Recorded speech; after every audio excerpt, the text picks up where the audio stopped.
एक कुम्हार रहता है जिसकी 4 बेटियां रहती हैं, सरिता, बबीता, रेखा, कंचन।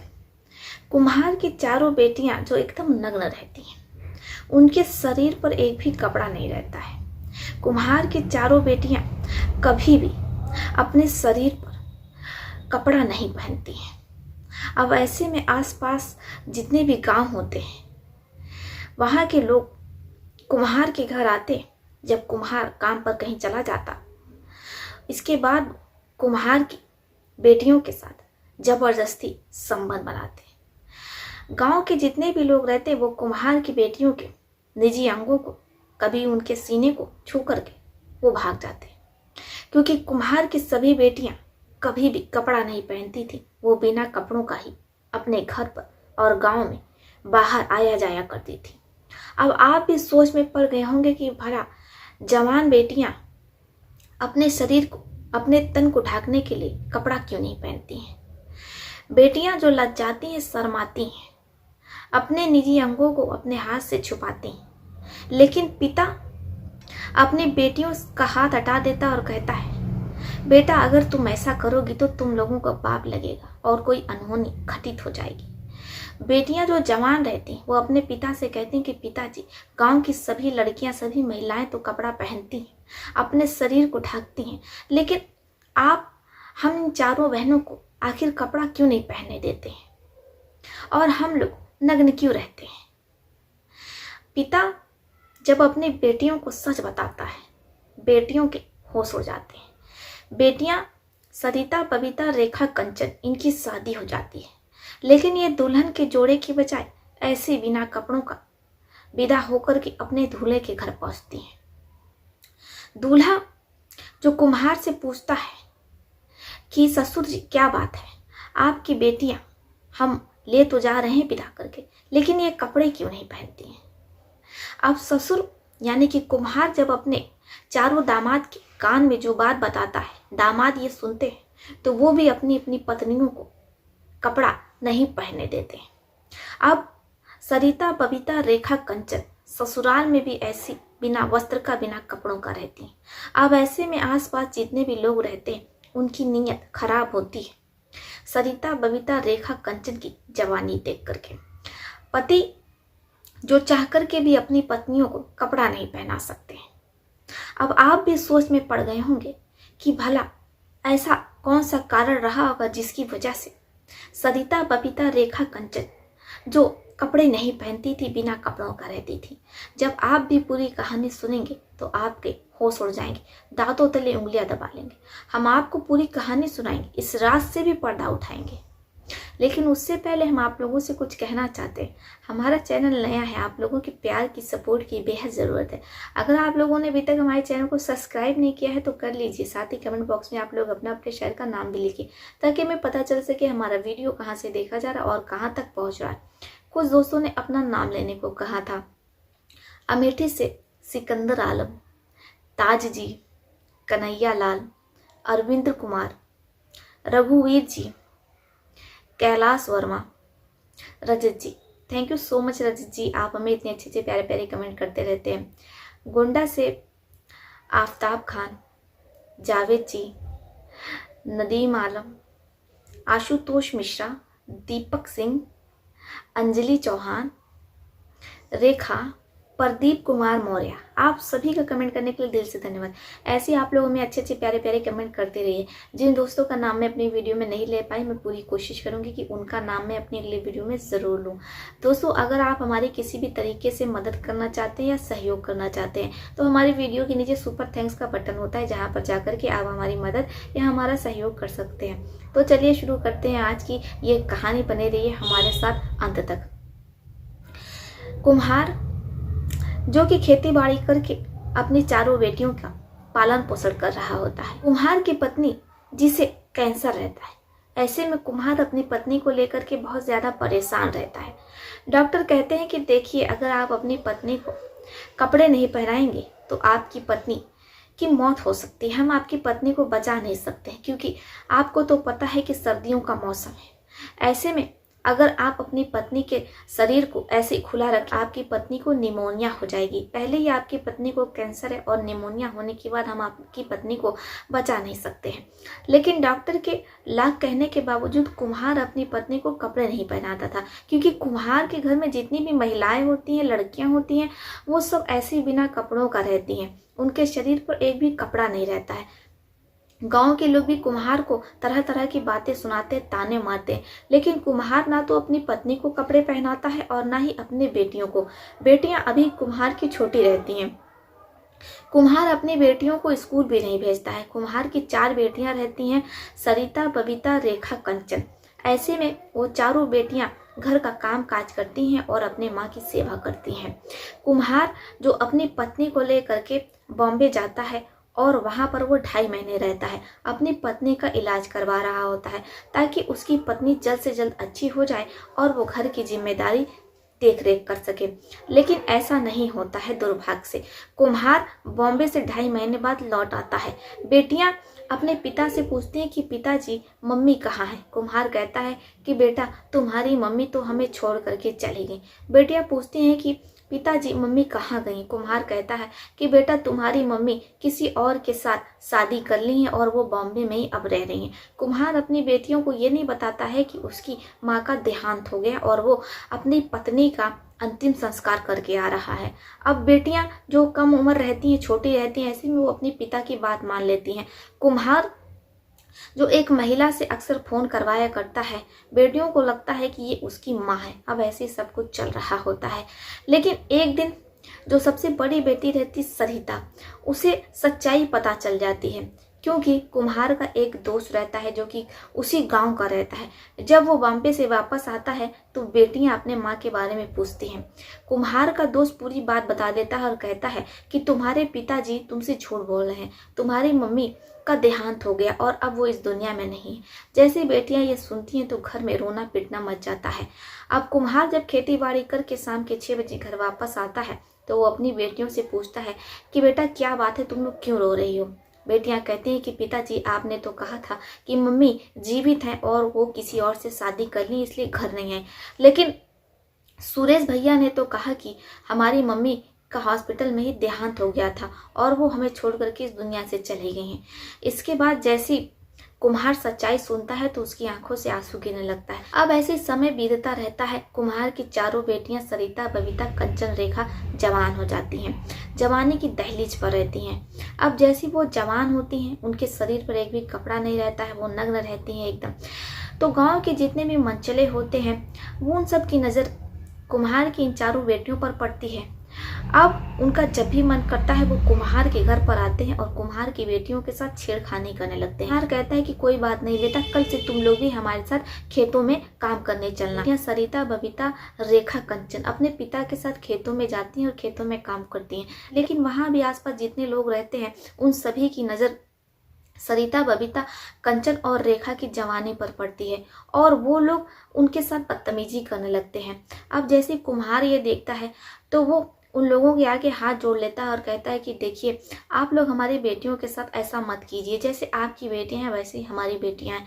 अब इधर जो मनचले रहते हैं वो कहते हैं कि देखिए, हमारी जो बेटियां हैं वो तो अपने शरीर को ढक के रखती हैं, कपड़े पहनती हैं, लेकिन आपकी बेटियां तो कुछ भी नहीं पहनती हैं। अगर ऐसे में वो अपना सामान दिखाएंगी तो हर व्यक्ति उन्हें छूने के प्रयास करेगा, उन्हें छूने की कोशिश करेगा। इसमें हमारी कोई गलती नहीं है।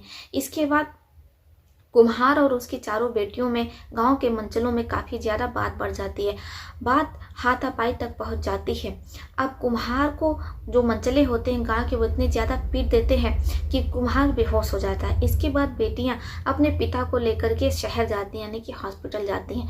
अब जैसी वो शहर पहुंचती हैं, वहाँ भी जितने लोग रहते हैं वो सभी ऐसे बिना कपड़ों का 4 लड़कियों को देख करके उन्हें यकीन नहीं होता है कि जो कुछ वो अपने आंखों से देख रहे हैं वो सत्य देख रहे हैं या सच है। उन्हें लगता है कि वो सदियों पीछे आ गए हैं, जहां पर पहले जमाने में लोग कपड़े नहीं पहना करते थे, जैसे कि पाषाण काल हो गया, पाषाण युग हो गया। उन लोगों को कुछ समझ में नहीं आता। अब ऐसे में हॉस्पिटल में कुछ जिम्मेदार लोग रहते हैं, वो पुलिस वालों को फोन कर देते हैं। पुलिस आती है, सरिता, बबीता, रेखा और कंचन को जेल में ले जाकर के बंद कर देती है और उन्हें कपड़े पहनाने लगती है। लेकिन सरिता, बबीता, कंचन जो कपड़े पहनने से साफ मना कर देती हैं और कहती हैं कि हमारे पिता ने हमें कपड़े पहनने से साफ मना किया है। हम बचपन से ही ऐसे ही रह रहे हैं और आगे भी हम ऐसे ही रहेंगे। हम अपने पिता के वचन का पालन कर रहे हैं, हम ऐसा नहीं कर सकते हैं। जब पुलिस वाले ये सुनते हैं तो उन्हें भी माजरा समझ में नहीं आता है। इसके बाद वो हॉस्पिटल जाते हैं। वहाँ पर कुम्हार की तबीयत के बारे में पता करते हैं तो डॉक्टर कहते हैं कि 1 दिन बाद कुम्हार को डिस्चार्ज मिल जाएगा, आप ले जा सकते हैं। इसके बाद पुलिस वाले कुम्हार को लेकर के सीधे थाने पहुंचते हैं और वहां पर वो कुम्हार से सवाल जवाब करते हैं। लेकिन कुम्हार पुलिस वालों से बिना कुछ कहे, पुलिस वालों को घूस दे करके वो वहां से बच करके अपने गांव चला आता है और गांव में रहने लगता है। गांव के लोग भी कुम्हार का जीना हराम कर देते हैं और वो कुम्हार से बार बार पूछते हैं कि आखिर वो अपनी बेटियों को कपड़ा क्यों नहीं पहनाता है। कुम्हार जो उन लोगों के सवालों का कभी भी कोई जवाब नहीं देता है। इधर कुम्हार की बेटियां भी जवान हो रही होती हैं। अब ऐसे में कुम्हार को लगता है कि उसे अपनी बेटियों की शादी कर देनी चाहिए। जब उनके पति उनके साथ रहेंगे तो कोई भी उनकी बेटियों के साथ छेड़खानी नहीं कर पाएगा, ना तो उनके साथ गलत काम ही कर पाएगा। अब ऐसे में कुम्हार अपनी बेटियों के लिए रिश्ता खोजने लगता है। लेकिन कुम्हार के घर जितने भी लड़के वाले लड़कियों को देखने आते हैं वो शादी से साफ मना कर देते हैं, इनकार कर देते हैं, क्योंकि वो किसी भी ऐसे घर शादी नहीं करना चाहते हैं जहाँ पर लड़कियां जिनकी कोई इज्जत ही ना हो, जो शरीर को अपने ढकने के लिए कपड़े ही ना पहनती हूँ, जिनके अंदर कोई शर्म हया ना हो। कुम्हार बहुत समझाता है, कारण भी बताता है कि आखिर उसकी बेटियां ऐसा क्यों करती हैं और वो अपनी बेटियों को ऐसे क्यों रखता है। लेकिन लड़के वाले कुम्हार की एक नहीं सुनते हैं और फिर वो कुम्हार की बेटियों को नापसंद करके वहाँ से सीधे चले जाते हैं और उस गांव की ओर मुड़ करके भी नहीं देखते हैं। अब दूर दराज इलाकों में भी कुम्हार और उसके परिवार की बड़ी बदनामी हो जाती है। यहाँ तक कि अब लोग कुम्हार और उसकी बेटियों को देखने के लिए दूर दराज से गाँव आते रहते हैं। अब ऐसे में ही 4 भाई रहते हैं। वो चारों उस गांव में कुम्हार और उसकी बेटियों के बारे में सुन करके आते हैं। लेकिन उन्हें ये नहीं पता था कि जब वो आएंगे तो उन्हें कुम्हार की चारों बेटियां इतनी भा जाएंगी कि चारों भाई कुम्हार की चारों बेटियों से शादी कर लेंगे। अब होता भी वैसा ही है।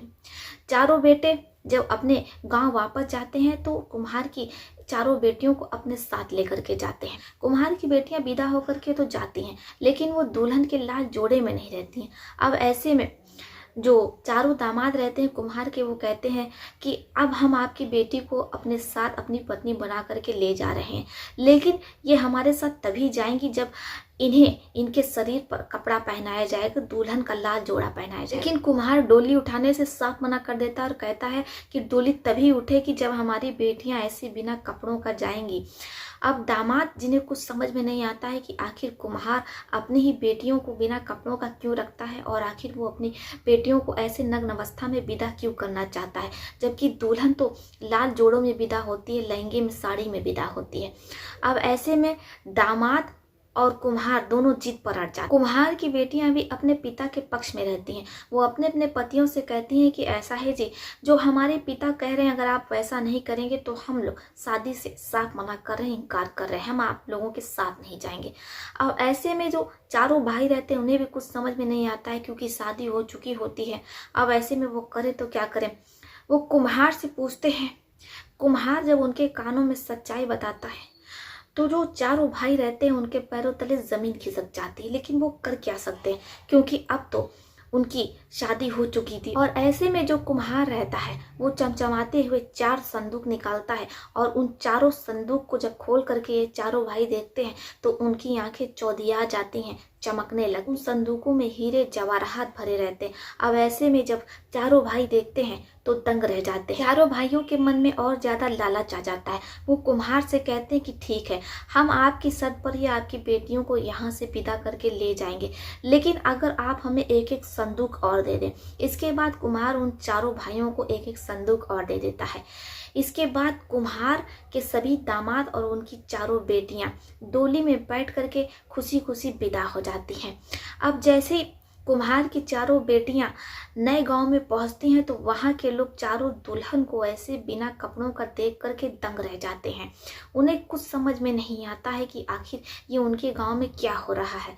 लेकिन कुम्हार के जो चारों दामाद रहते हैं वो बहुत अच्छे स्वभाव के रहते हैं। वो अपने पत्नियों की पूरी सुरक्षा करते हैं और उन्हें सुरक्षित अपने घर तक ले आते हैं। इसके बाद जो चारों बेटियां रहती हैं उनके कमरों को सजाया जाता है, लेकिन चारों बेटियां सरिता, बबीता, रेखा, कंचन ये साथ कर देती हैं कि जो कमरा सजाया जाएगा वो केवल कुंदे के फूल से ही सजाया जाएगा। अगर कोई और फूल का इस्तेमाल होगा तो फिर वो सुहागरात नहीं मनाएंगी। अब चारों बहनों के कहने के अनुसार उनका कमरा वैसे ही सजाया जाता है। इसके बाद चारों बहनें जो बिना कपड़ों का ऐसे ही अपने बिस्तर पर, अपने बेड पर लेट जाती हैं। अब चारों भाई बारी बारी करके अपनी अपनी पत्नियों के कमरे में जाते हैं और फिर वो पूरी रात अपनी अपनी पत्नियों के साथ सुहागरात मनाते हैं। लेकिन जैसे ही सुबह होती है तो कुम्हार की चारों बेटियों की मौत हो जाती है।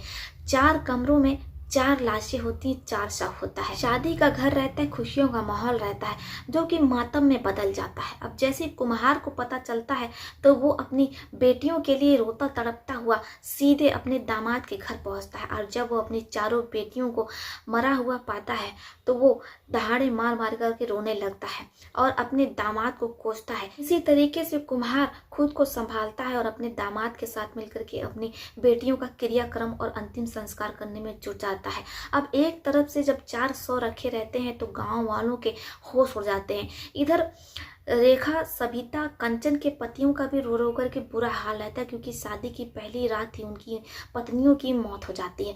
अब ऐसे में ये बात, ये अफवाह पूरे गांव में फैल जाती है, उनसे शादी कौन करेगा। इसलिए चारों भाई बहुत ज़्यादा दुखी हो जाते हैं कि आखिर उनके साथ इतनी बड़ी अनहोनी कैसे हो गई। अब इधर जो कुम्हार रहता है वो उनके पतियों से कहता है कि अब आप हमारी बेटियों के लिए शादी का जोड़ा ले आइए। अब जैसे चारों भाई ये सुनते हैं तो उन्हें कुछ समझ में नहीं आता है कि जब तक बेटियां जीवित थीं तो कुम्हार अपनी बेटियों को कपड़े नहीं पहनाता था। अब जैसे उसकी बेटियों की मौत हो गई है तो वो उन्हें शादी के जोड़े पहना करके विदा कर रहा है। दामाद को माजरा कुछ समझ में नहीं आता, वो कुम्हार से पूछते हैं। कुम्हार कहता है कि देखो, हमारे घर पर जब हमारी बेटियां बहुत छोटी थीं, जब हमारी पत्नी जीवित थी तो एक बाबा आए थे। हमारी पत्नी ने उन बाबा का अनादर कर दिया था। इसके बाद बाबा ने हमारी पत्नी को और हमारी चारों बेटियों को श्राप दिया था कि अगर वो अपने शरीर पर वस्त्र धारण करेंगी तो उनकी मौत हो जाएगी। मैं अपनी पत्नी से, अपनी बेटियों से बहुत प्यार करता था, इसलिए मैंने कभी भी अपनी बेटियों को कपड़े नहीं पहनने दिया। अगर वो कपड़े पहन लेती तो उसी समय, उसी क्षण उनकी मौत हो जाती। अब जैसे चारों पति ये सुनते हैं तो उन्हें रोना आ जाता है कि अगर वो ये गलती नहीं करते तो शायद आज उनकी पत्नियां जीवित होती और उनका वैवाहिक जीवन बहुत अच्छे से चल रहा होता। इसके बाद कुम्हार की चारों बेटियों को कपड़ा पहना करके उनकी अंतिम विदाई होती है, अंतिम क्रियाक्रम होता है। आशा करते हैं दोस्तों कि आपको ये कहानी बेहद पसंद आई होगी। आपका इस रोचक कहानी पर क्या सोचना है, आप अपनी अपनी राय हमें कमेंट बॉक्स में लिख सकते हैं। क्या कुम्हार ने जो बाबा के कहने पर अपनी बेटियों के साथ किया वो सही था? आप लोग अपनी अपनी राय लिख सकते हैं। तो चलिए फिर चलती हूँ, मिलती हूँ आपसे किसी और कहानी में। तब तक के लिए आप अपना और अपने परिवार का ध्यान रखिए। आदाब, सत श्री अकाल, नमस्कार।